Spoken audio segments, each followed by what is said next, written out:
Peut-on parler de féminicide pour désigner la chasse aux sorcières? En Europe, au XVe siècle, l'Église catholique condamne toutes les pratiques liées de près ou de loin à la sorcellerie, relevant de l'hérésie selon les religieux. Pendant la Renaissance, la chasse aux sorcières est plus que jamais appliquée partout dans le monde catholique. Un mode d'emploi devenu best-seller et même publié pour aider les juges à traquer et faire avouer les sorcières. À l'égard des jeunes filles, plus adonnées aux passions et aux plaisirs, elles emploient une autre méthode, celle des désirs et voluptés charnelles.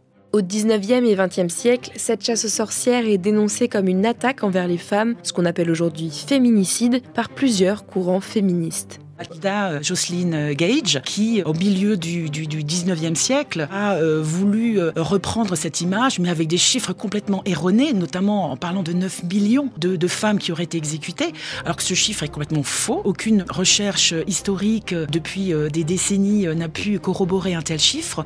On est à peu près à 100 000 accusations pour 50 000, entre 40 et 70 000 exécutions. Donc on n'est pas du tout dans le même ordre de grandeur. Mais ces chiffres sont encore véhiculés dans des ouvrages. Les références à ces imaginations, ces distorsions sont encore très très présentes de façon très actuelle. Il y a vraiment une question là, fondamentale, de rapport au réel historique, et je crois que c'est ce qui était extrêmement important. Mais ce chiffre est accepté aujourd'hui parce qu'il s'appuie sur une dénonciation très contemporaine des violences faites aux femmes. Et c'est sur cette dénonciation-là que ce chiffre peut être repris et diffusé. Le nombre de victimes de cette chasse aux sorcières serait donc surévalué. Mais un féminicide, ça ne se définit pas par le nombre de personnes tuées, n'est-ce pas ? Le mot féminicide est employé dans beaucoup de titres, d'ouvrages et de blogs, de vidéos de TikTok. Or, le mot féminicide, théoriquement, la définition, ce serait qu'on veut tuer des femmes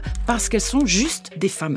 Et l'assimilation femme et sorcière a déjà été faite. Or, là, les sorcières sont une partie des femmes. Et à l'époque de la chasse aux sorcières, ce n'est pas un féminicide au sens où on veut traquer une engeance diabolique qui se cache sous les traits des bonnes chrétiennes, des femmes qui sont tout à fait vertueuses ou moins, mais en tout cas qui ne méritent pas d'être brûlées sur un bûcher. Et donc le terme de féminicide est quelque chose qui théoriquement ne devrait pas s'appliquer aux sorcières. Les accusés de sorcellerie étaient souvent des marginaux faisant l'objet de rumeurs. Des femmes seules, célibataires ou veuves, plutôt âgées, bref des femmes qui sortaient de la norme et du tutorat d'un père ou d'un mari. Mais ce n'étaient pas les seuls. Certains hommes marginaux étaient aussi chassés, comme des bergers à l'écart du village par exemple.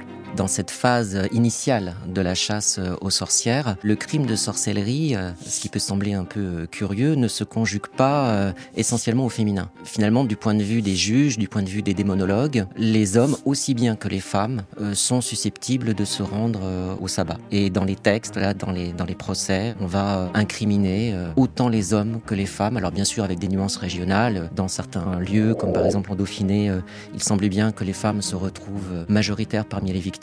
Mais dans d'autres cas, comme par exemple les procès qui ont lieu dans les années 1430-1440 sur la Riviera alémanique, dans les Alpes, dans la Suisse actuelle, finalement les hommes deviennent majoritaires. On ne peut pas parler encore pour le XVe siècle, disons, de crimes genrés. Alors, sauf c'est vrai dans le cas par exemple italien, où là, c'est l'une des spécificités du sabbat à l'italienne, les femmes sont vraiment très majoritaires. La chasse aux sorcières n'est donc pas seulement féminine. Et la raison tient au fait que dans les livres, dans les grands traités de démonologie, par exemple le marteau des sorcières de la fin du XVe siècle, mais aussi la démonomanie des sorciers, tous ces textes de la fin aussi du XVIe siècle, en fait ils évoquent surtout les femmes. Et d'ailleurs, Institoris et Sprenger, qui sont les auteurs, les inquisiteurs auteurs du marteau des sorcières, disent que le fémina, ça vient de fémina, c'est-à-dire qu'il y a peu de foi.